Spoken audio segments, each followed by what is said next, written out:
नमस्कार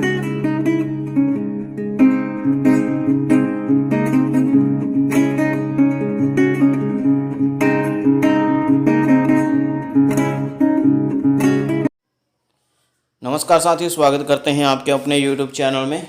50 महत्वपूर्ण बहुविकल्पीय प्रश्न होने वाले हैं आज, और यह प्रश्न देवनागरी लिपि से और हिंदी व्याकरण से प्रश्न होने वाले हैं साथियों। बहुत महत्वपूर्ण वीडियो मैं कहूँगा। और आज की वीडियो में अगर किसी का स्कोर 25 या 25 से प्लस भी रहता है तो वो अपने आप को भाग्यशाली माने, क्योंकि बहुत गहराई से हमने ये प्रश्न तैयार करे हैं, और वो प्रश्न जो अक्सर देवनागरी लिपि से संबंधित होते हैं और हम अक्सर परीक्षाओं में गलत करके आ जाते हैं। इस तरह के प्रश्न जब भी आपको लगे कि हमने आज ये वाला प्रश्न नहीं पढ़ा है तो आप स्क्रीनशॉट ले लीजिएगा, ठीक है, और उससे नोट्स आप बना लीजिएगा, क्योंकि ये प्रश्न बहुत बहुमूल्य हैं। आज हम अपने हाथ से मतलब लिख कर लाए हैं ये प्रश्न।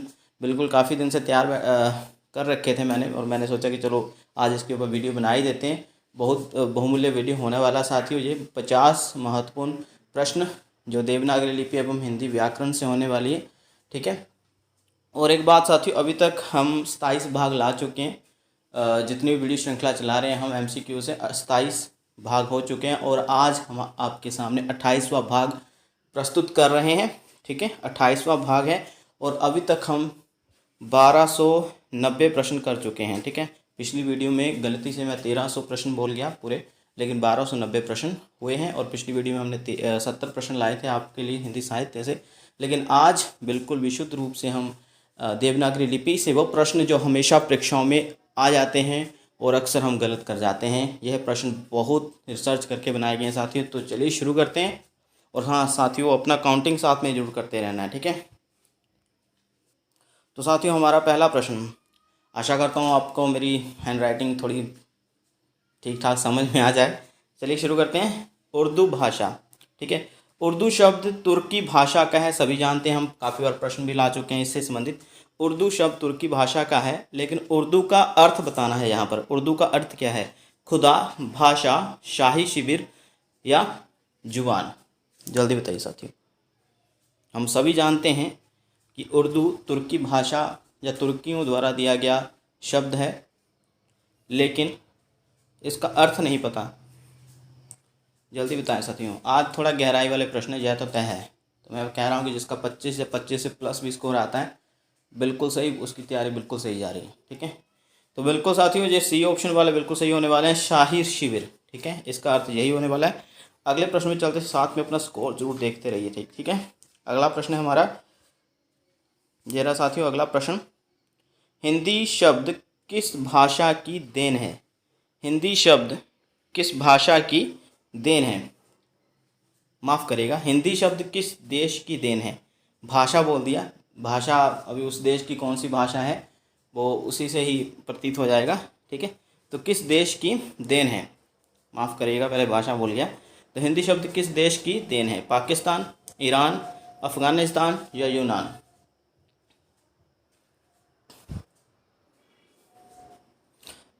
जी बिल्कुल साथियों, बी ऑप्शन वाले बिल्कुल सही है, ईरान। ईरान की भाषा है फ़ारसी, तो फ़ारसी भाषा की देन है हिंदी, ठीक है। और ये काफ़ी बार हम इसके ऊपर चर्चा कर ही चुके हैं कि कैसे हिंदी जो है शब्द दिया गया था, ठीक है। इसके ऊपर आज चर्चा नहीं करेंगे क्योंकि वीडियो काफ़ी लंबा होने वाला आज, ठीक है। तो ईरान भाषा, ईरानियों की जो भाषा है फ़ारसी, फ़ारसी द्वारा, ठीक है, फ़ारसी भाषा की ये देन है हिंदी। आगे अगला प्रश्न साथियों, यह प्रश्न देखिए साथियों। हिंदू मग पर पाँव न राखो का बहुते जो हिंदी वाक्यो, ठीक है, किसकी पंक्ति? काफ़ी पढ़ी होगी आपने जब भी लिपि संबंधी या देवनागरी लिपि संबंधी पढ़ रहे होंगे, या हिंदी भाषा संबंधी शुरुआत में पढ़ते हैं तो ये पंक्ति अक्सर पढ़ी जाती है। हिंदू मग पर पाँव न राखो का जो बहुते हिंदी वाक्यो, किसकी पंक्ति है? शीघ्र बताएं साथियों। शेख नबी, नूर मोहम्मद, उस्मान या जैसी? क्या होने वाला है इसका उत्तर?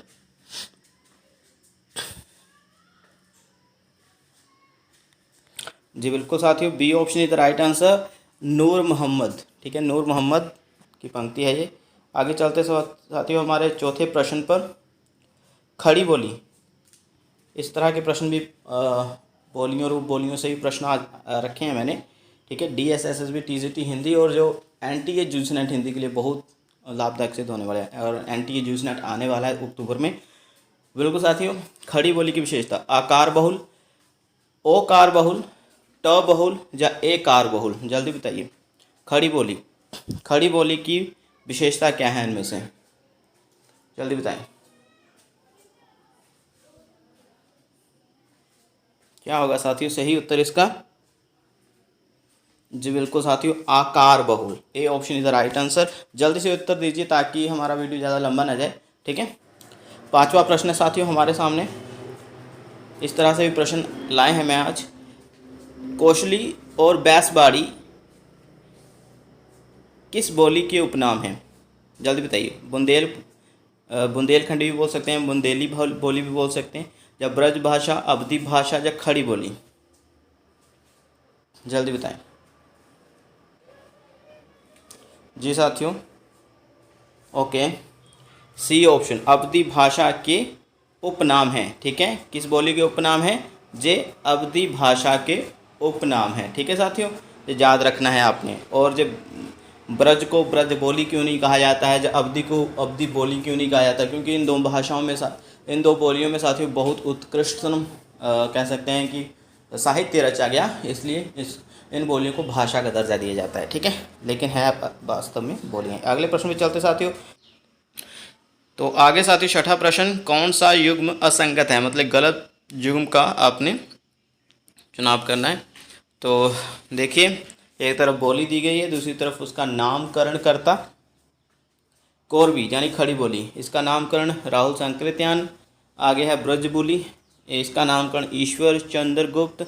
तीसरा है राजस्थानी भाषा, इसका नामकरण ग्रियर्सन। और डी है डिंगल जानकी दास, ठीक है। जो नामकरण करता इधर दिए गए हैं दाईं तरफ, और बाईं तरफ जो है ये बोली दी गई हैं। तो बताइए इनमें से कौन सा गलत है, बताइए साथियों,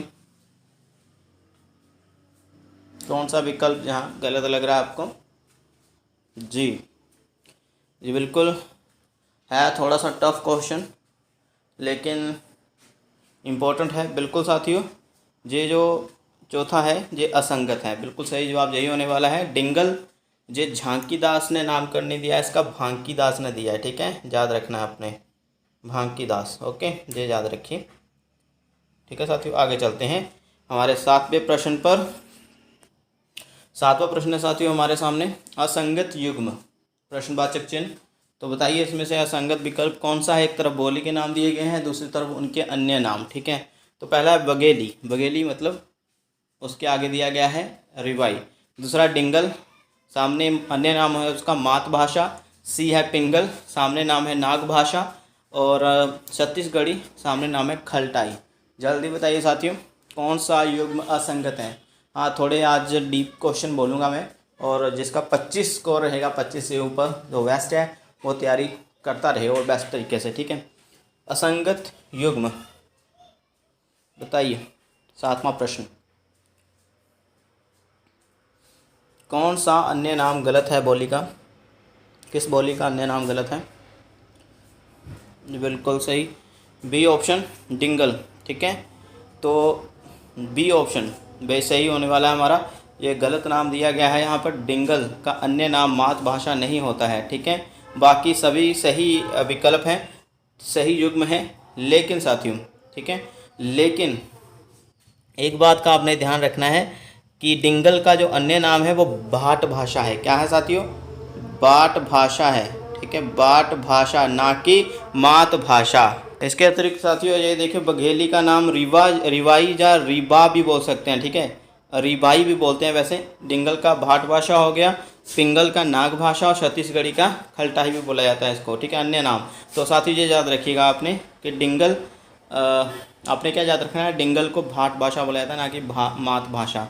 और हमारा असंगत युग्म बी है साथियों, ठीक है। और ऊपर युग लिख दिया, युग्म लिखना था, ये हो जाता मिस्टेक के बार। आगे साथियों आठवां प्रश्न है हमारे पास। क्या है प्रश्न, इसको देखिए, देवनागरी लिपि का प्रथम प्रयोग कहाँ हुआ? अभी देवनागरी लिपि से संबंधित बहुत गहराई वाले प्रश्न आने वाले हैं। देवनागरी लिपि का सर्वप्रथम प्रयोग कहाँ हुआ?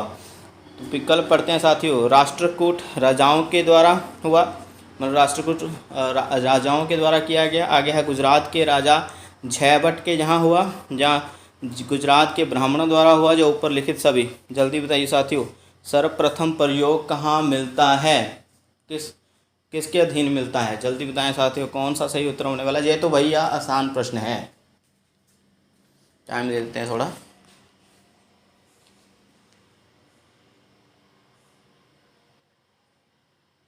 जी साथियों, इसका सही उत्तर आएगा साथियों बी। ठीक है, गुजरात के राजा झैबट के जहाँ। ठीक है, झैबट गुजरात का एक राजा हुआ है। ठीक है, और यह 7वीं से 8वीं सदी के बीच यह राजा हुआ झैबट, और वहाँ के महल में जो शिलालेख मिले हैं, ठीक है, वहीं पर सर्वप्रथम देवनागरी लिपि अंकित मिली है। ठीक है साथियों, ये याद रखना है आपने, बी ऑप्शन वाले, शाबाश। आगे चलते साथियों, हमारे पास है 9वां प्रश्न, इसको ध्यान से देखिए, ये थोड़ा सा टफ क्वेश्चन बोलूँगा।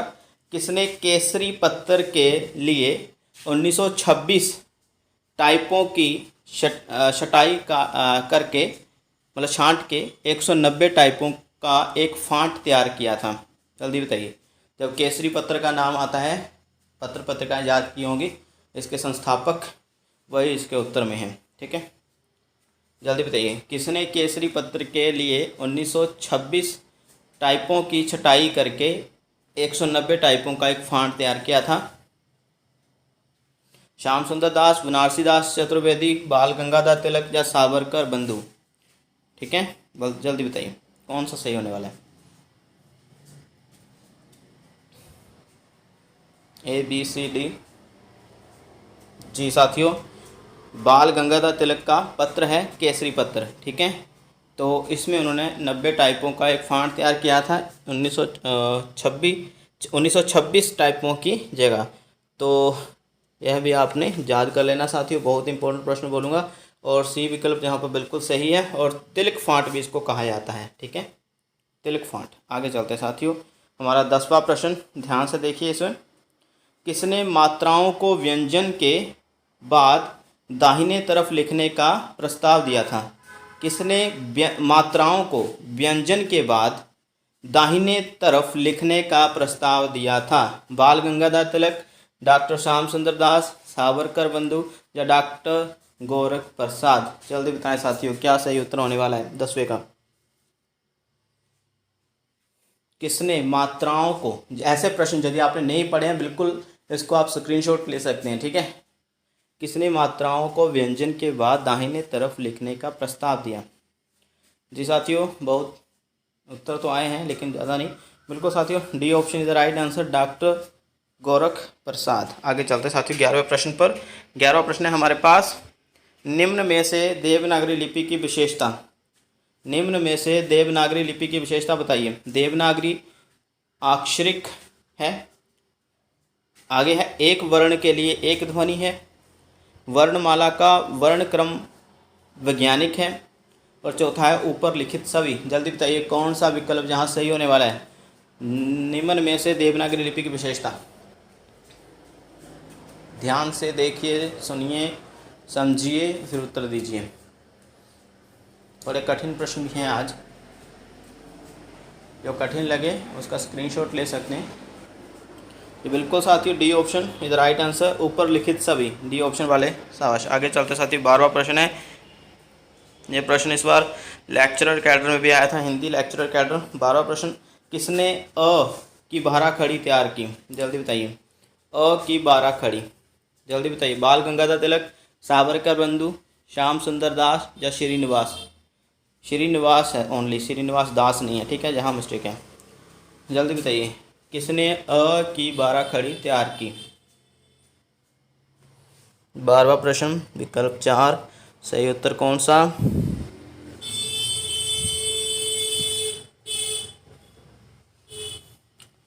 जी बिल्कुल साथियों, B option the right answer, lecture cadre Hindi में ये प्रश्न आया था। ठीक है, सावरकर बंधु इसका सही उत्तर आएगा साथियों। और कहाँ इसका प्रयोग हुआ सर्वप्रथम? तो महात्मा गांधी के हरिजन सेवक पत्र में इसका प्रयोग हुआ था। कहाँ? हरिजन सेवक। ठीक है साथियों, इस प्रकार का जो उन्होंने सुझाव दिया अ 12 खड़ी का। ठीक है, आगे साथियों हमारे पास है अभी 13वां प्रश्न। क्या है प्रश्न, ये आना चाहिए भैया आपको। राजभाषा शब्द का अंग्रेजी अनुवाद क्या है? राजभाषा शब्द का अंग्रेजी अनुवाद, 13वां प्रश्न साथियों, राजभाषा शब्द का अंग्रेजी अनुवाद क्या है? A national language, B administrative language, C official language या डी रिफाइंड लैंग्वेज। जल्दी बताइए, 4 विकल्पों में से आपको कौन सा उत्तर सही लग रहा है? जानते हैं आप? जी बिल्कुल सही साथियों, C option is the right answer. Official language बोलते हैं, ठीक है, ऑफिशियल लैंग्वेज याद रखना है आपने। अभी हम 14वें प्रश्न पर पहुंच चुके हैं। आगे 14 प्रश्न है साथियों आपके सामने ये। जी हाँ, इसको ध्यान से देखिए, पढ़िए।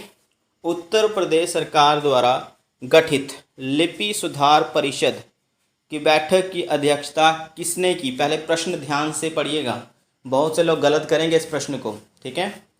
उत्तर प्रदेश सरकार द्वारा गठित लिपि सुधार परिषद की बैठक की अध्यक्षता, ठीक है, किसने की? आचार्य नरेंद्र देव, श्रीनिवास, डॉक्टर सर्वपल्ली राधाकृष्णन या डॉक्टर सुनीति कुमार चटर्जी। क्या होने वाला है सही विकल्प? टाइम ले सकते हैं।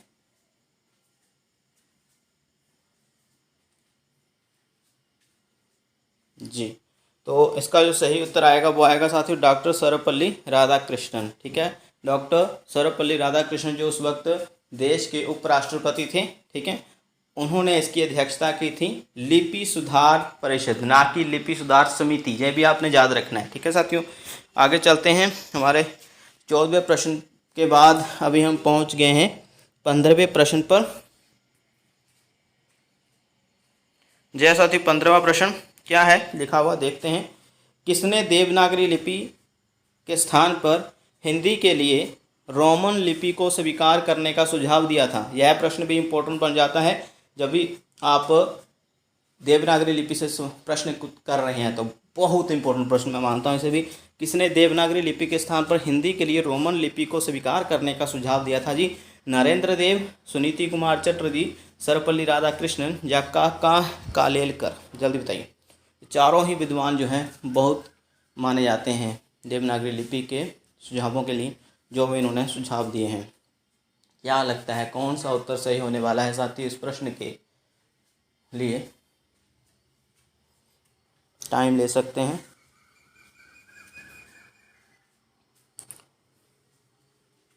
जी साथियों, 15वें प्रश्न का जो सही उत्तर आएगा वो आएगा हमारे पास सुनीति कुमार चटर्जी, ठीक है, सुनीति कुमार चटर्जी ने। ओके साथियों, B option is the right answer. ध्यान से इसको लिख लीजिए यदि नहीं मालूम तो। आगे हमारे पास है 16वां प्रश्न, फिट कर लेते हैं स्क्रीन पर से। जी हाँ, यह प्रश्न काफ़ी आसान बोलूँगा मैं। संविधान की 8वीं अनुसूची में कितनी भाषाओं को मान्यता प्राप्त है? संविधान की 8वीं अनुसूची, अक्सर मैं इसका जिक्र कर चुका हूँ पहले ही अपने अलग अलग प्रश्न श्रृंखला में। तो बताएं साथियों कौन सा विकल्प सही है? 19, 20, 21 या 22? ABCD कौन सा विकल्प सही लग रहा है आपको? कितनी भाषाओं को मान्यता प्राप्त हो चुकी है अभी तक? ये बिल्कुल सही 22, D option is the right answer साथियों, शाबाश। आगे चलते हैं, 17वां प्रश्न है, इसको देख लीजिए ध्यान से। किसने सर्वप्रथम, ये प्रश्न भी काफ़ी आसान है, आपको आता होगा, किसने सर्वप्रथम पंचाक्षर के स्थान पर अनुस्वार के प्रयोग का प्रस्ताव रखा था? किसने सर्वप्रथम पंचाक्षर के स्थान पर अनुस्वार के प्रयोग का प्रस्ताव रखा था? बताइए। डॉक्टर श्याम सुंदर दास, आचार्य नरेंद्र देव, काका कालेलकर या सावरकर बंधु? शीघ्र बताइए।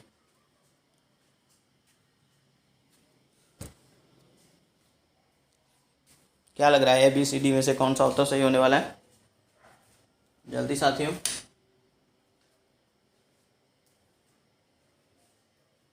जी साथियों, हमारे पास जो सही उत्तर है वो है ए, ठीक है, ए उत्तर, ए विकल्प हमारा सही है, जहाँ पर बिल्कुल श्याम सुंदर दास के द्वारा ये प्रस्ताव दिया गया था। आगे चलते साथियों 18वें प्रश्न पर।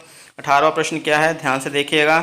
यह सुझाव किसने दिया कि महाप्राण वर्णों के बदले अलग प्राण के नीचे कोई चिन्ह लगाकर या लगा दिया जाए जिससे वर्णों की संख्या में कमी आ जाएगी। मतलब इनको लगा होगा इन महाशयों कि भैया ऐसा है, देवनागरी की लिपि के जो वर्ण हैं उनकी संख्या बहुत ज़्यादा है, इसलिए इन्होंने जो सुझाव दिया था, ठीक है, क्या सुझाव था दिया था कि महाप्राण वर्ण जो हैं उनके बदले अलग प्राण के नीचे कोई चिन्ह लगा दिया जाए जिससे वर्णों की संख्या कम हो जाएगी। तो किसने दिया? डॉक्टर गौरव प्रसाद, नागरिक प्रचारणी सभा, श्री निवास या फिर नरेंद्र देव। जल्दी बताएं क्या सही उत्तर होने वाला साथियों आपके अनुसार? क्या होगा सही उत्तर?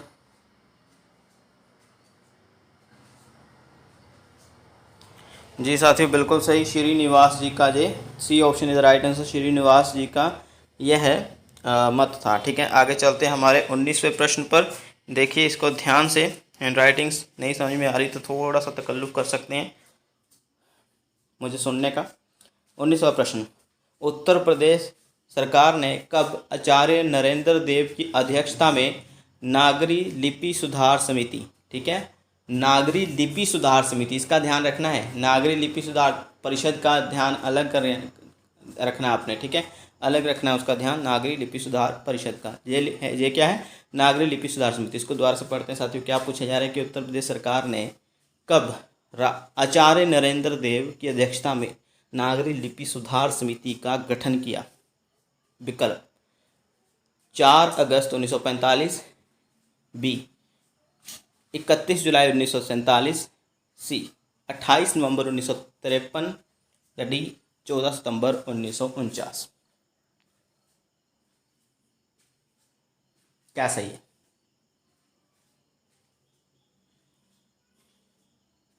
क्या सही होने वाला साथियों?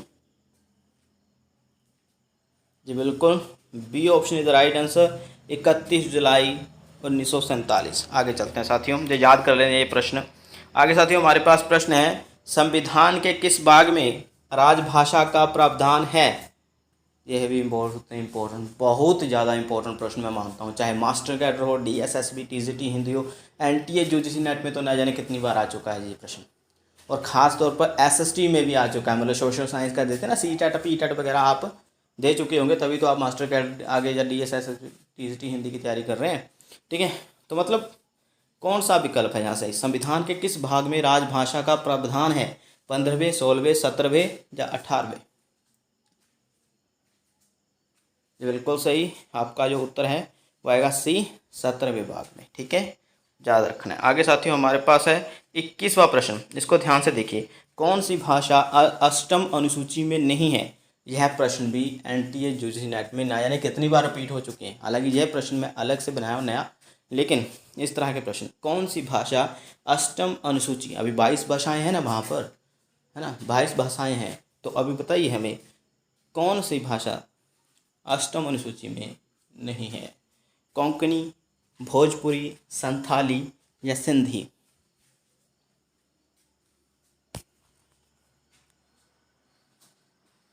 क्या उत्तर होगा?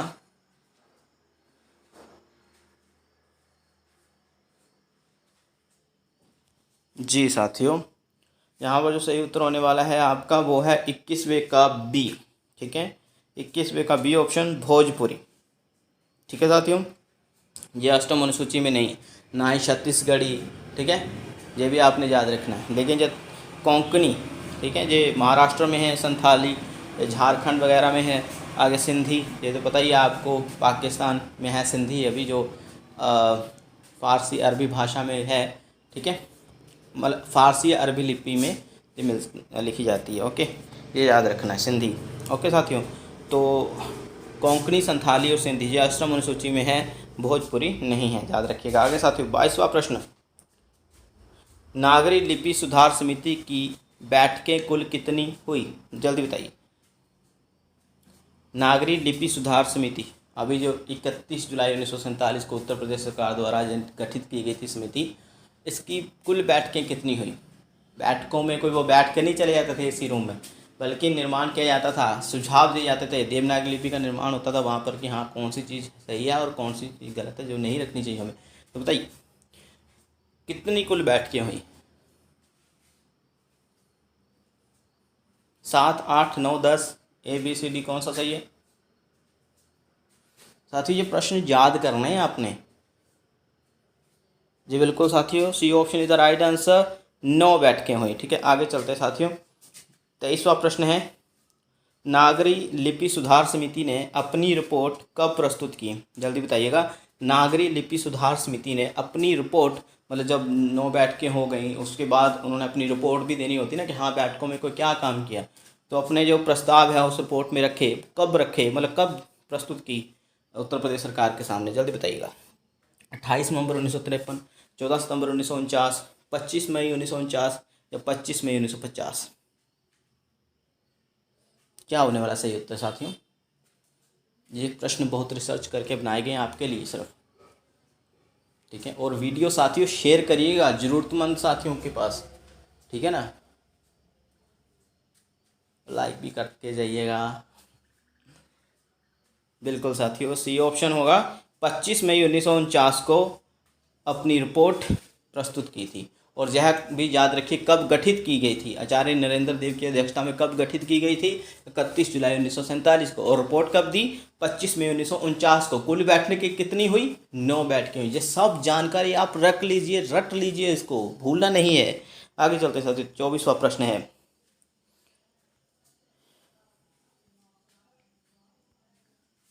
जी हाँ अभी फुल दिखाई दे रहा होगा आपको। प्रश्न है, नरेंद्र देव की रिपोर्ट के बाद, ध्यान से सुनिएगा प्रश्न को, आचार्य नरेंद्र देव की रिपोर्ट के बाद उत्तर प्रदेश सरकार ने लखनऊ में नागरी लिपि सुधार संबंधी सुझावों पर विचार करने के लिए लिपि सुधार परिषद का गठन किया। कब किया जाए गठन? ठीक है, अभी प्रश्न आप समझ गए होंगे, मैंने बता दिया कब गठित हुई नागरी लिपि सुधार समिति। ठीक है, फिर उसके बाद यही बताया कितनी बैठकें हुई और कब उसने अपनी रिपोर्ट दी। ठीक है, ये सब काम हो गया। ठीक, किसकी अध्यक्षता में हुआ? आचार्य नरेंद्र देव। ठीक है, लेकिन जब आचार्य नरेंद्र देव ने ये रिपोर्ट उत्तर प्रदेश सरकार के सामने रखी तो लखनऊ में नागरी लिपि सुधार संबंधी सुझावों पर विचार करने के लिए, मतलब इसी रिपोर्ट पर विचार करने के लिए एक परिषद का गठन किया गया जिसका नाम था लिपि सुधार परिषद। और ये गठन कब किया गया है साथियों? ये भी मोस्ट इंपॉर्टेंट प्रश्न मैं बोलूँगा। और विकल्प देखिए, ए है 28 नवंबर 1953, बी 14 सितंबर 1959, सी 25 मई 1950 या 27 अक्टूबर 1950? जल्दी बताइए साथियों कौन सा उत्तर आपको सही लग रहा है यहाँ? कब लिपि सुधार परिषद का गठन किया गया? नागरी लिपि सुधार समिति की रिपोर्ट पर चर्चा करने के लिए, जहाँ उसके सुझावों पर विचार करने के लिए। क्या सही उत्तर है साथियों? जी हाँ, थोड़ा सा कठिन है लेकिन चलो कोई बात नहीं, हम ही बताते हैं, ज़्यादा उत्तर आए नहीं। ए 28 नवंबर 1953। ठीक है, याद रखना है 25 मई 1949 को रिपोर्ट दे दी गई उत्तर प्रदेश सरकार को नरेंद्र देव के द्वारा। लेकिन फिर उत्तर प्रदेश सरकार ने क्या किया? उसी रिपोर्ट पर सुझावों पर विचार करने के लिए नागरी सुधार परिषद का गठन किया। ठीक है, 28 नवंबर 1953 को। और 28 नवंबर 1953 ही नहीं, आपने 28 के बाद 29 का भी याद रखना है। 28 और 29, ठीक है, और 28 और 29 नवंबर 1953, 53 याद रखिएगा। ठीक है, तब ये गठन किया गया था। ठीक है साथियों, याद कर लिया ना। और 1953 में ही, और इसकी अध्यक्षता किसने की थी? डॉक्टर सर्वपल्ली राधाकृष्णन ने। ठीक है साथियों, ये भी आप याद रखिएगा, ये प्रश्न पीछे पूछा है भाई। ओके, ये प्रश्न बहुत इंपॉर्टेंट है साथियों, स्क्रीनशॉट लेते जाइए साथ में। 25वां प्रश्न, अगर स्क्रीनशॉट मिस कर दिया है तो आज ये वीडियो पूरा चलने दें, फिर उसके बाद जब अपलोड हो जाएगा अच्छी तरह से तो आप स्क्रीनशॉट तब दोबारा से देख लीजिएगा, वीडियो तो ले सकते हैं। 25वां प्रश्न है, राष्ट्रपति राजेंद्र प्रसाद ने सन 1955 ईस्वी में राज्यसभा आयोग, माफ करिएगा, राजभाषा आयोग का गठन किसकी अध्यक्षता में किया? ठीक है, क्या है प्रश्न? राष्ट्रपति राजेंद्र प्रसाद ने यह भी बता दिया मैंने सन। ठीक है साथियों।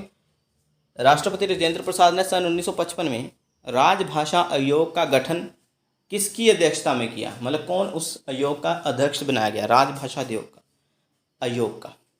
काका कैलेलकर, डॉक्टर सुनीति कुमार चटर्जी, बाल गंगाधर खेर या गोविंद बल्लभ पंत? जल्दी बताइए। गोविंद बल्लभ पंत। साथियों बताइए क्या उत्तर सही होने वाला है? क्या सही होने वाला है साथियों? 4 विकल्प हैं। राजभाषा आयोग का अध्यक्ष कौन था? ऐसे ही बता दीजिए। और इसके आयोग के अध्यक्ष था, ठीक है, राजभाषा आयोग का अध्यक्ष था इसका जो नियुक्ति है वो राजेंद्र प्रसाद राष्ट्रपति ने की थी इस वक्त। जी, आपने जो बीजी खेर पढ़ा होगा बहुत बार। बीजी खेर फुल फॉर्म कहीं नहीं पढ़ता है। बाल गंगाधर तिलक नहीं, बाल गंगाधर खेर, याद रखिएगा साथियों। राजभाषा आयोग का जो अध्यक्ष बनाया गया था वो था बाल गंगाधर खेर, याद रखिएगा, इंपॉर्टेंट है ये। आगे चलते हैं साथियों। 26वां प्रश्न है, राजभाषा आयोग ने अपना प्रतिवेदन या रिपोर्ट कब संसद के समक्ष रखी या रखा? ठीक है, राजभाषा आयोग ने अपना प्रतिवेदन कब संसद के समक्ष रखा? कब संसद में प्रस्तुत किया? 1956, 1957, 1958 या 1959? बताएं साथियों। राजभाषा आयोग ने कब अपना प्रतिवेदन संसद के समक्ष रखा? प्रतिवेदन को एक प्रकार का रिपोर्ट संग्रह भी बोल सकते हैं। क्या उत्तर होगा साथियों?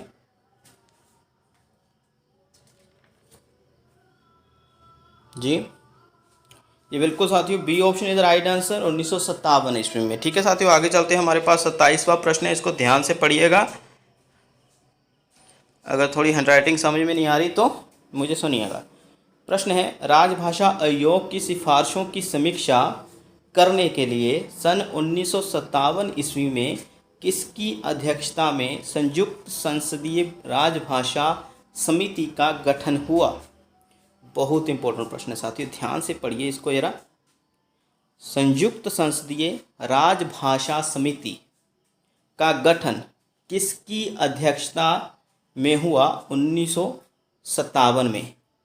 राजभाषा आयोग की सिफारिशों की समीक्षा के लिए इस समिति का गठन किया गया था।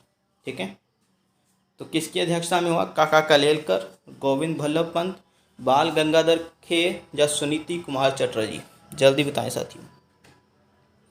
प्रश्न में मैंने बोला था आज थोड़े टफ भी आएंगे, लेकिन ऐसे प्रश्न हमेशा ही परीक्षा में आ जाते हैं और हम छोड़ के आ जाते हैं। संयुक्त संसदीय राजभाषा समिति का गठन 1957 में किसकी अध्यक्षता में हुआ और इसका काम क्या था? राजभाषा आयोग की सिफारिशों की समीक्षा या आलोचना करना। जल्दी बताएं साथियों, कौन सा सही है? संयुक्त संसदीय राजभाषा समिति का गठन 1957 में किसकी अध्यक्षता में किया गया? जी बिल्कुल साथियों, इसका उत्तर आएगा गोविंद बल्लभ पंत। गोविंद बल्लभ पंत की अध्यक्षता में हुआ। ठीक है, और इस समिति के कुल 30 सदस्य थे, जिसमें से 10 राज्यसभा से और 20 लोकसभा से थे। ठीक है, यह भी जानकारी आप याद रखिएगा। आगे साथियों 28वां प्रश्न है। 28वां प्रश्न काफ़ी इंपॉर्टेंट है, अभी पढ़िए ध्यान से। किस अनुच्छेद में यह प्रावधान है? किस अनुच्छेद में यह प्रावधान है कि संघ की राजभाषा हिंदी और लिपि देवनागरी होगी तथा भारतीय अंकों का रूप अंतर्राष्ट्रीय रूप होगा? ठीक है, भारतीय अंकों का अंतर्राष्ट्रीय रूप होगा। किस अनुच्छेद में? संविधान के किस आर्टिकल में यह धारा है? कौन सी धारा में ये प्रावधान दिया गया है? शीघ्र बताएं। 343 आर्टिकल, 344 आर्टिकल, 345 आर्टिकल या 346 आर्टिकल? जल्दी बताएं साथियों, कौन सा सही उत्तर लग रहा है आपको?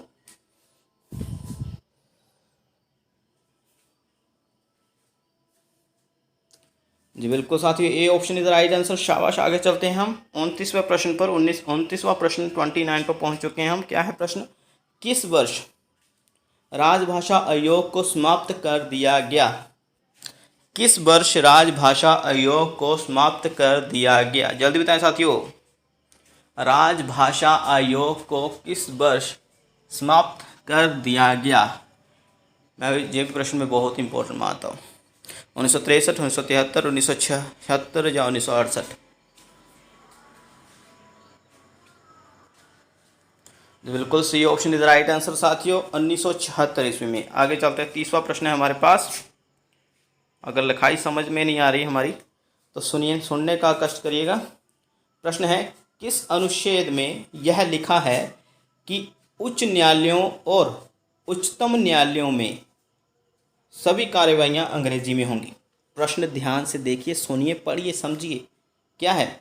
किस आर्टिकल में यह लिखा है कि हाई कोर्ट और सुप्रीम कोर्ट में सभी कार्यवाहियां अंग्रेजी में होंगी? 344 आर्टिकल, 346 आर्टिकल, 348 आर्टिकल या 350 आर्टिकल? यह प्रश्न एनटीए यूजीसी नेट में काफ़ी बार आ चुका है साथियों। जल्दी बताइए साथियों, क्या उत्तर होने वाला है इसका? जी, मैं तो कहता हूँ ये प्रश्न का स्क्रीनशॉट आप जरूर ले लीजिएगा यदि आपको पता नहीं है। बिल्कुल, जब भी आप कोई कार्रवाई पढ़ते होंगे ना,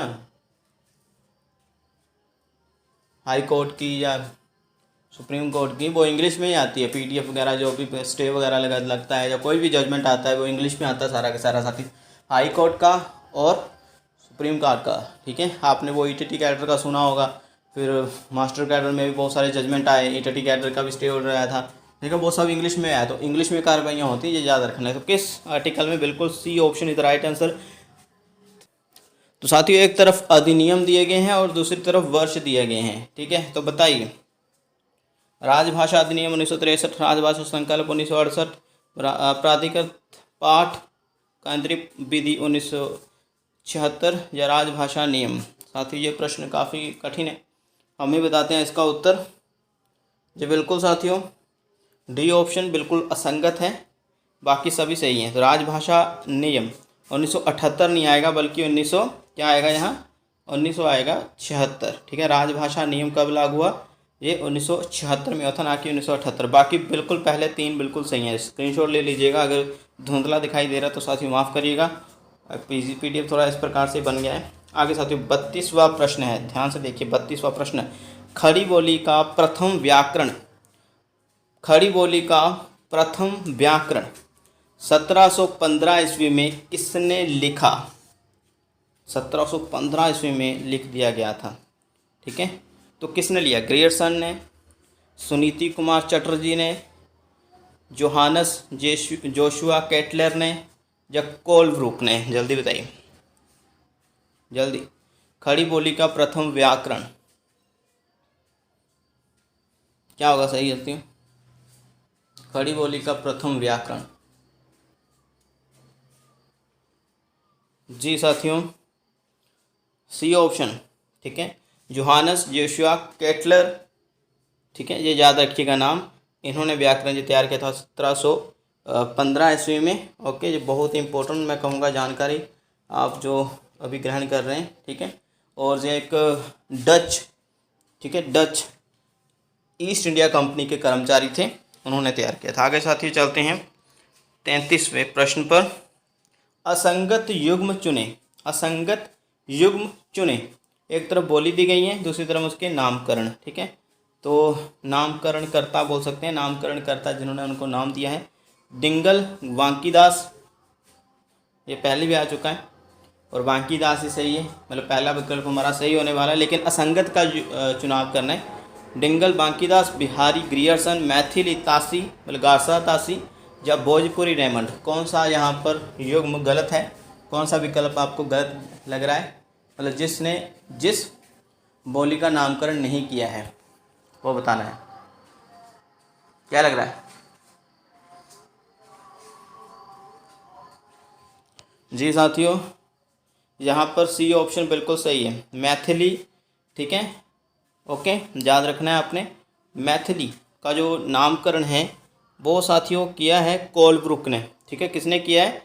कोलब्रुक ने किया है, कोलब्रुक, ये याद रखिएगा, कोलब्रुक ने किया है।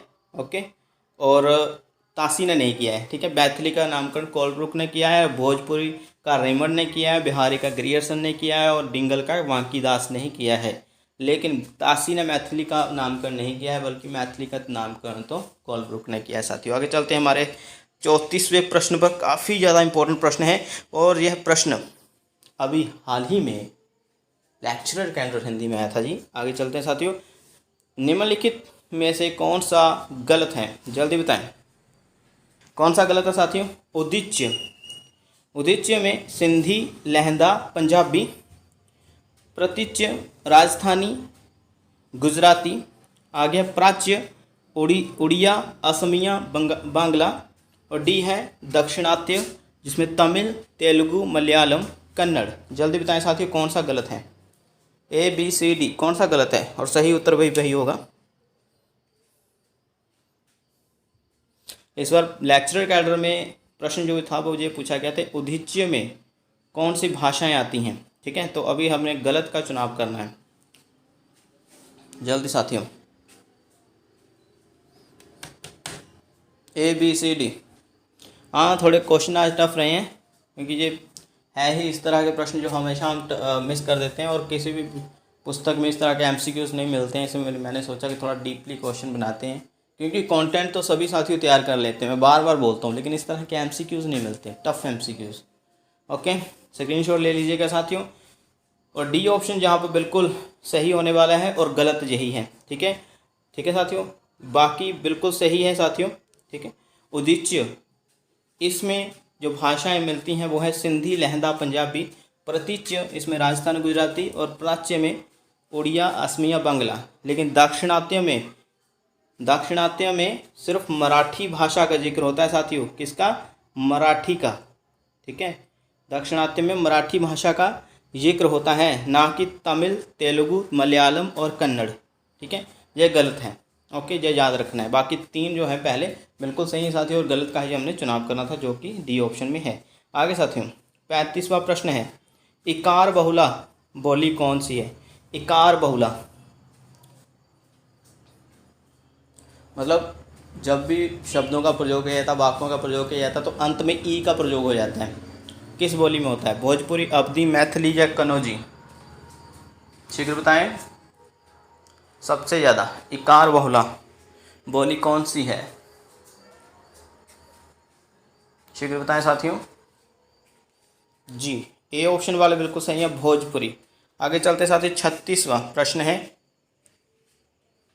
36वां प्रश्न है साथियों, किस राजभाषा नियम के अधीन केंद्रीय सरकार के कार्यालयों को 3 वर्ग क्षेत्रों में विभाजित किया गया? किस राजभाषा नियम के अधीन केंद्रीय सरकार के कार्यालयों को 3 वर्ग क्षेत्रों में विभाजित किया? अभी राजभाषा नियम अभी हाल ही में ये प्रश्न होकर गया है। अगर आपने ये क्लास बिल्कुल अटेंड की है, बिल्कुल सावधानी से, कंसंट्रेशन से, एकाग्रता से, तो आपको ये प्रश्न आना चाहिए। अभी हाल ही में एक जो हमने होता ना कि असंगत युग्म का चुनाव करें, वहाँ पर ये प्रश्न होके गया है। और आपका यही मैंने सेंस ऑफ ह्यूमर चेक करना है कि जो पुराना हम पढ़ के हटे हैं वो कहीं आप भूल तो नहीं गए हैं। राजभाषा नियम, ठीक है, के अधीन, ये जानकारी भी मैंने दे दी आपको प्रश्न में ही। राजभाषा नियम के अधीन 3 वर्ग क्षेत्रों को विभाजित किया गया है। मैं उनका नाम बताता हूँ बाद में, लेकिन ये पहले बताइए राजभाषा नियम कब, मतलब किस राजभाषा नियम के अधीन? 1963, 1968, 1973, 1976? बिल्कुल साथियों 1976 आएगा। D option is the right answer. ठीक है, तो 3 वर्ग क्षेत्र जो हैं इसमें रखे गए हैं राजभाषा नियम 1976 में। क वर्ग, ठीक है, ख वर्ग और ग वर्ग। क वर्ग में हिंदी भाषी राज्य हैं जैसे दिल्ली, उत्तर प्रदेश, मध्य प्रदेश, झारखंड, ठीक है, राजस्थान क वर्ग में है। मतलब इनका जो पत्र व्यवहार है वो सेंट्रल गवर्नमेंट के साथ या उच्च न्यायालय, कोई भी कार्यालय में, सरकारी न्यायालय में, वो हिंदी में ही किया जा सकता है। ख में कौन से राज्य हैं जो द्विभाषी हैं जैसे पंजाब, महाराष्ट्र, ठीक है, और ग में वर्ग क्षेत्र में जैसे तमिलनाडु, कर्नाटक, ठीक है, इस तरह के राज्य इसमें रखे गए हैं। ओके, तो ये भी आपने याद रखना है। लेकिन किस राजभाषा नियम के अधीन केंद्रीय सरकार के कार्यालयों को 3 वर्ग क्षेत्रों में विभाजित किया गया? राजभाषा नियम 1976 में। याद रखिएगा, बहुत इंपॉर्टेंट है। इसके बारे में हम अलग से कंटेंट आपके सामने प्रस्तुत करेंगे, वो किसी अलग वीडियो में, वो MCQs नहीं होंगे। आगे साथियों 37वां प्रश्न है, ध्यान से देखिए इसे।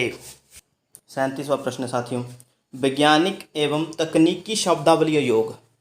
ये देख लीजिए किस किस प्रकार के योग हैं जो भी देवनागरी लिपि के साथ संबंधित हैं, वो सब हमने पढ़ना साथियों। कुछ अछूता नहीं रहना चाहिए। ये नहीं सोचना ये नहीं आएगा वो नहीं आएगा, सब कुछ आता है, ठीक है ना। तो वैज्ञानिक एवं तकनीकी शब्दावली योग शिक्षा मंत्रालय द्वारा किस वर्ष लाया गया? यह भी बता दीजिएगा, दिया है मैंने, ठीक है। शिक्षा मंत्रालय द्वारा लाया गया था ये, उस वक्त HRD मिनिस्ट्री हुआ करती ना, है ना। मेरे ख्याल से HRD मिनिस्ट्री तो बाद में है, पहले शिक्षा मंत्रालय था। ओके, कोई बात नहीं। वैज्ञानिक एवं तकनीकी शब्दावली योग शिक्षा मंत्रालय द्वारा कब लाया गया? 1961, 1962, 1963, 1964। बता देते हैं साथियों, बहुत कम उत्तर आ रहे हैं। 1961 में, 1961 ईस्वी में ये लाया गया था। याद रखना है आपने, भूलना नहीं है बिल्कुल भी, ठीक है साथियों, इसको भूलना नहीं है। 1961 ईस्वी में लाया गया था शिक्षा मंत्रालय के द्वारा, ठीक है। किस वर्ष लाया गया था? 1961 ईस्वी में ये योग लाया गया था, वैज्ञानिक एवं तकनीकी शब्दावली आयोग। और जो राजभाषा आयोग है, ठीक है, राजभाषा आयोग वो किस मंत्रालय के अधीन आया था? वो विधि मंत्रालय के अधीन आया था, ठीक है, विधि कानून मंत्रालय के अधीन, ठीक है साथियों, ये याद रखना है। राजभाषा आयोग किसके अधीन आया था? विधि मंत्रालय, ठीक है साथियों, ये भी आप याद रखिए। आगे साथियों 38वां प्रश्न, ये काफ़ी इंपॉर्टेंट प्रश्न मैं बोलूँगा। लल्लू लाल, नाम काफ़ी परिचित है ये भी। लल्लू लाल द्वारा लिखित हिंदी व्याकरण संबंधी पुस्तक कौन सी है? जल्दी बताइए। भाषा चंद्रोदय, हिंदी कवायद माफ़ करिएगा, या भाषा तत्वबोधनी, या हिंदुस्तानी ग्रामर। लल्लू लाल द्वारा लिखित हिंदी व्याकरण संबंधी पुस्तक कौन सी है? भाषा चंद्रोदय, हिंदी कवायद, भाषा तत्वबोधनी, या हिंदुस्तानी ग्रामर। बिल्कुल साथियों, जो सही उत्तर होगा वो है हमारे पास हिंदी कवायद। B option is the right answer. आपने याद कर लेना साथियों ये भी, ठीक है। ये हिंदी व्याकरण से संबंधित उनकी पुस्तक है। आपको तो पता ही, खड़ी बोली के लिए इन्होंने क्या काम किया है, जॉन गिलक्रिस्ट के साथ मिलकर फोर्ट विलियम कॉलेज में। आगे साथियों 39वां प्रश्न है साथियों, इसको भी देखिए। ब्राह्मी लिपि से संबंधित मत कौन सा सही नहीं है? कौन सा सही नहीं है? पहला, ब्रह्मा द्वारा निर्मित लिपि, मतलब जो ब्रह्मा द्वारा निर्मित लिपि है, या बी ब्रह्म मतलब वेद या ज्ञान की रक्षा के लिए लिपि है, सी ब्राह्मणों द्वारा निर्मित लिपि, या डी उत्तर भारत की सब भाषाओं की लिपि। कौन सा मत जो है ब्राह्मी लिपि के लिए सही नहीं है? जल्दी बताएं, कौन सा मत ब्राह्मी लिपि के लिए सही नहीं है? जल्दी बताएं साथियों, कौन सा मत ब्राह्मी लिपि के लिए सही नहीं है? जी बिल्कुल साथियों, D option is the right answer. उत्तर भारत की सब भाषाओं की लिपि। उत्तर भारत में तो साथियों सिंधी भी आती है, पंजाबी भी आती है, फिर उसके अतिरिक्त कश्मीर की भाषा भी आती है ना। तो इसके लिए हम कौन सी भाषा प्रयोग करते हैं, कौन सी लिपि का प्रयोग करते हैं? पंजाबी के लिए तो गुरमुखी लिपि, ठीक है। तो उत्तर भारत की सब भाषाओं की लिपि थोड़ी है ब्राह्मी लिपि, ठीक है। तो ये डी बिल्कुल गलत है, बाकी सभी सही है साथियों। 40वें प्रश्न पर चलते हैं अभी। किसे हिंदी व्याकरण का पाणिनि कहा जाता है? बहुत इंपॉर्टेंट प्रश्न है साथियों। किसे हिंदी भाषा का पाणिनि कहा जाता है? ध्यान से देखिए। अंबिका प्रसाद वाजपेयी, किशोरी दास वाजपेयी, या कामता प्रसाद गुरु, या शिव पूजन सिहाय। जल्दी बताएं कौन सा सही है? हिंदी व्याकरण का पाणिनि, जैसे वो अष्टाध्याय के रचयिता पाणिनि है ना, वो संस्कृत के है ना, बहुत मशहूर व्याकरण शास्त्री, जो 2000 ईसा पूर्व पहले हुए, ठीक है साथियों। तो इसका सी ऑप्शन होने वाला, वेरी गुड। कामता प्रसाद गुरु को हिंदी व्याकरण का पाणिनि कहा जाता है। बिल्कुल सही उत्तर दिया आपने। आगे हमारे पास है 41वां प्रश्न, क्या है? किसने प्रथम बार हिंदी व्याकरण को प्राकृत के आधार पर लिखने या बनाने पर बल दिया था? किसने? प्राकृत भाषा है ना, जानते हैं। किसने प्रथम बार हिंदी व्याकरण को प्राकृत के आधार पर लिखने या बनाने पर बल दिया था? डॉक्टर धीरेन्द्र वर्मा, अंबिका प्रसाद वाजपेयी, किशोरीदास वाजपेयी या कामता प्रसाद गुरु? क्या उत्तर सही होने वाला है? जल्दी बताएं। मैंने पहले बोला था आज जिसके 25 या 25 से ऊपर आ गए वो ले गया नंबर आज, क्योंकि आज टफ है, गहराई वाले प्रश्न है। जी साथियों, इसका जो सही उत्तर आएगा वो है 41वें का बी, 41वें का बी। ठीक है, अंबिका प्रसाद वाजपेयी ने प्राकृत भाषा के आधार पर हिंदी व्याकरण लिखने या उसको बनाने पर बल दिया था। आगे साथियों, असंगत युग्म फिर से आ गया है भाई। एक तरफ व्याकरण कर्ता के नाम है, ठीक है, मतलब व्याकरण शास्त्रियों के नाम है एक तरफ, और एक तरफ उनकी पुस्तकों के नाम है। तो कौन सा युग्म यहाँ पर गलत है यह बताना है। कामता प्रसाद गुरु हिंदी व्याकरण, हजारी प्रसाद द्विवेदी आधुनिक हिंदी व्याकरण, सी किशोरीदास वाजपेयी हिंदी शब्दानुशासन, या D John Gilchrist Hindi grammar? जल्दी बताएं कौन सा गलत युग्म होगा साथियों, शीघ्र बताएं। जी, वीडियो काफ़ी लंबा जा रहा है आज, लेकिन प्रश्न भी काफ़ी इम्पोर्टेंट है साथियों, ये बार बार नहीं आएंगे हमारे चैनल पर। ये एकमात्र वीडियो हमारा हिंदी व्याकरण एवं देवनागरी लिपि से संबंधित। बिल्कुल साथियों, B option is the right answer. ठीक है, हजारी प्रसाद द्विवेदी का जो पुस्तक जहाँ पर बताया गया, ग्रंथ बताया गया व्याकरण संबंधी आधुनिक हिंदी व्याकरण, जो हजारी प्रसाद द्विवेदी का नहीं है। ठीक है, इसलिए हमारा सही उत्तर यही होने वाला है। बाकी कामता प्रसाद गुरु का जो व्याकरण पुस्तक है हिंदी व्याकरण ही है। किशोरीदास वाजपेयी का हिंदी शब्दानुशासन याद कर लीजिए। जॉन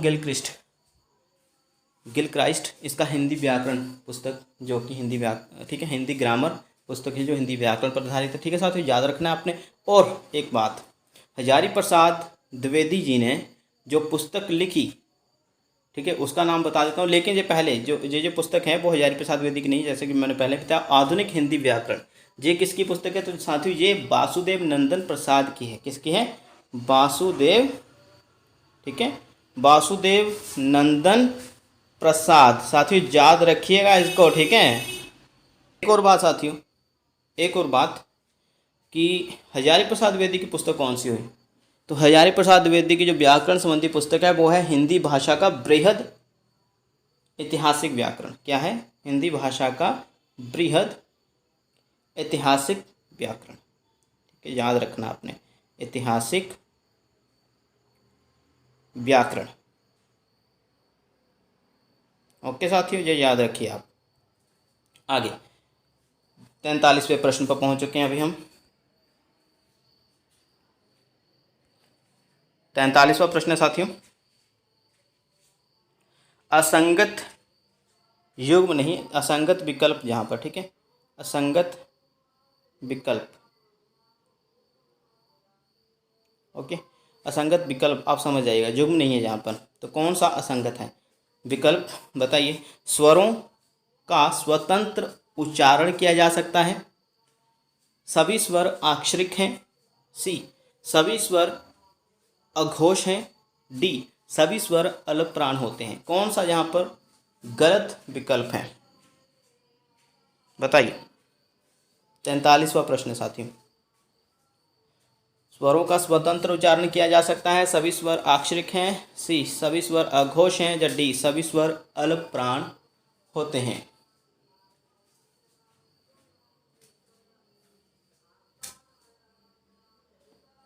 जी साथियों, यहाँ पर जो विकल्प हमारा गलत है, असंगत है, बिल्कुल हमारा सी आएगा। ठीक है, सी बिल्कुल गलत है, और हमारा सही ऑप्शन भी यही आएगा, क्योंकि असंगत का ही चुनाव करना है। सभी स्वर घोष होते हैं, ना कि सघोष। ठीक है, ये याद रखना है, सभी स्वर घोष होते हैं, सघोष होते हैं, ना कि अघोष। ठीक है, बाकी सभी सही हैं।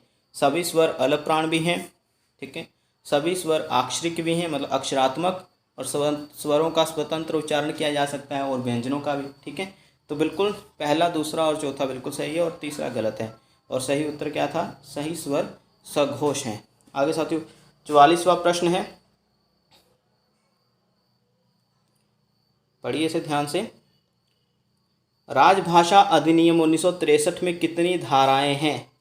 ठीक है, राजभाषा अधिनियम 1963 में कितनी धाराएं हैं साथियों, याद रखिए। कितनी धाराएं हैं साथियों? राजभाषा आयोग वो अलग चीज़ है, राजभाषा अधिनियम ये अलग चीज़ है। ठीक है, तो अधिनियम, राजभाषा अधिनियम 1963 में कितनी धाराएं हैं? 5, 7, 9, 11। जी बिल्कुल सही साथियों, इसमें 9 धाराएं हैं। ठीक है, आगे चलते हैं। C option is right answer है। 45वां प्रश्न है, सभी गहराई वाले प्रश्न है साथियों। प्रश्न है हमारे पास, संयुक्त संसदीय समिति के सुझावों पर ध्यान देते हुए, माफ़ करिएगा दोबारा से देखिए, संयुक्त संसदीय समिति के सुझावों पर ध्यान देते हुए किसने राजभाषा आयोग और वैज्ञानिक एवं तकनीकी शब्दावली आयोग की स्थापना की? अभी ये एक जिक्र पहले भी हो चुका है, हम आपकी प्रीवियस नॉलेज चेक भी साथ में कर रहे हैं।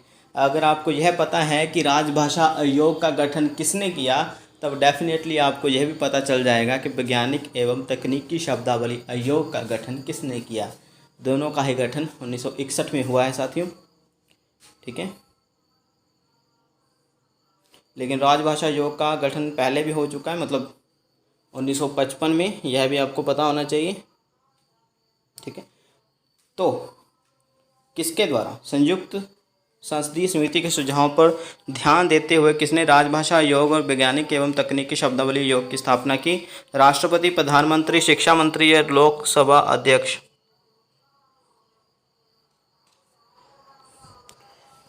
बिल्कुल साथियों, जो सही उत्तर है वह यहाँ पर राष्ट्रपति। ओके जी साथियों, हमारे पास अभी 46वां प्रश्न है। हिंदी वर्णमाला में कुल व्यंजन लिख दिए, यहाँ पर वर्ण बताना है। ठीक है,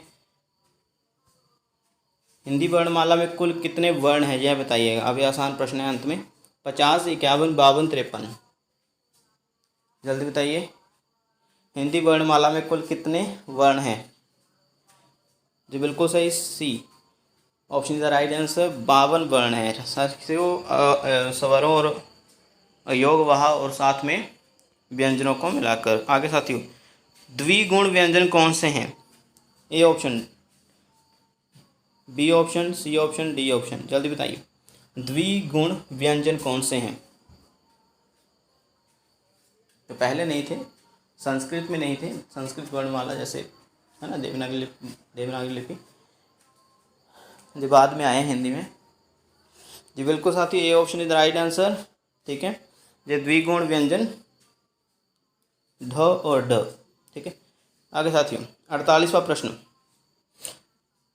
हिंदी में व्याकरण के किस भाग में मूलावस्था, उत्तरावस्था और उत्तमावस्था है? किस भाग में? संज्ञा विशेषण, क्रिया विशेषण, संज्ञा विशेषण क्रिया या क्रिया विशेषण, जल्दी बताएं। संज्ञा विशेषण क्रिया या क्रिया विशेषण, जल्दी बताएं साथियों। हिंदी के, माफ़ करिएगा, हिंदी में व्याकरण के किस भाग में मूलावस्था, उत्तरावस्था या उत्तम अवस्था है? व्याकरण के किस भाग में? B option is right answer साथियों, विशेषण में। ठीक है, याद रखना है आपने। ठीक है साथियों, मूलावस्था, उत्तरावस्था और उत्तमावस्था ये विशेषण में हैं। ठीक है, ये भाग विशेषण में देखने को मिल जाते हैं। आपने वो इंग्लिश में देखा ही है, positive degree, comparative degree, degrees याद कर रखी है ना, वो एडजेक्टिव होता है जो। तो पॉजिटिव डिग्री को मूलावस्था बोला जाता है, कंपैरेटिव डिग्री उत्तरावस्था बोला जाता है, और सुपरलेटिव डिग्री इसको साथियों, माफ़ करिएगा, इसको साथियों बोलते हैं उत्तमावस्था को बोलते हैं सुपरलेटिव डिग्री। ठीक है ना, 3 डिग्री होते हैं ना, गुड, बेटर, बेस्ट, इस तरह से है ना, बिग, बिगर, बिगेस्ट, इस तरह से आपने पढ़ा होगा, कभी ना कभी तो पढ़ा ही होगा इंग्लिश में। आगे साथियों हमारे पास जो 49वां प्रश्न है वो है, कुक्षी शब्द का तद्भव क्या होगा? कुक्षी का, केवट, कोख, कुशल या कोड़ी? मैंने कहा कि चलो मिक्स कर देते हैं, देवनागरी के बाद अभी छोटा सा ग्रामर का भी पार्ट रख देते हैं। जी हाँ साथी, बताइए कुक्षी का तद्भव क्या होगा? जी बिल्कुल सही साथियों, बी ऑप्शन, कोख। ठीक है, इसको कौरव मत पढ़िएगा, ये कोक है, ठीक है। कोक है कुक्षी का तद्भव, कुक्षी, कोक जो है उसको कुक्षी बोला जाता है तत्सम में। आगे साथियों, कौन सा अविकारी अर्थात अव्ययी नहीं है? कौन सा अविकारी अर्थात अव्ययी नहीं? अव्यय, माफ करेगा, अव्ययी नहीं मतलब अव्यय। क्रिया, क्रिया विशेषण, विस्मयादि बोधक या समुच्चय बोधक?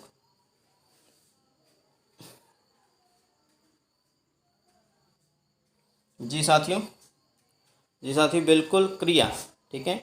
जे विकारी शब्द हैं ना कि अविकारी, ठीक है। जे अव्यय में नहीं है, अव्यय में क्रिया विशेषण, विस्मयादि बोधक चिन्ह या विस्मयादि बोधक या समुच्चय बोधक और संबंध बोधक आदि आते हैं, ना कि क्रिया, ठीक है। तो बिल्कुल हमारा ए ऑप्शन सही होने वाला है, जो अव्यय नहीं है, क्रिया, ठीक है साथियों। इस तरह से हमारे 50 प्रश्न सही हुए। अभी आप हमें अपने अंक बता दीजिए साथियों, और बिल्कुल कल ट्वीट भी करना है सुबह सरकार के लिए, हिंदी पंजाबी SST पोस्टों के लिए हमारा संघर्ष चल रहा है। पोस्टें तो बिल्कुल आएंगी, लेकिन कम आई तो फ़ायदा कोई नहीं है भाई, ओके। पेपर की तैयारी भी साथ में और संघर्ष भी साथ में, दोनों चीज़ साथ में, ठीक है साथियों। जो भी आपका स्कोर है इस वक्त प्रदर्शित हो रहा है सामने, बिल्कुल बेस्ट करिएगा। अगली बार मैंने कहा था 25 या 25 से ऊपर वाले बेस्ट हैं, बिल्कुल आप बेस्ट हो, ठीक है। आज काफ़ी मैं कहूँगा डिफ़िकल्ट क्वेश्चन भी रहे हैं, आगे और भी तैयारी अच्छी तरीके से करें। काफ़ी लंबी वीडियो बन गई आज, और थोड़ा देरी से भी प्रस्तुत हुए हैं आज, तो माफ़ करिएगा इसके लिए। आगे हम टाइम पर आएंगे साथियों। धन्यवाद, मिलते हैं कल।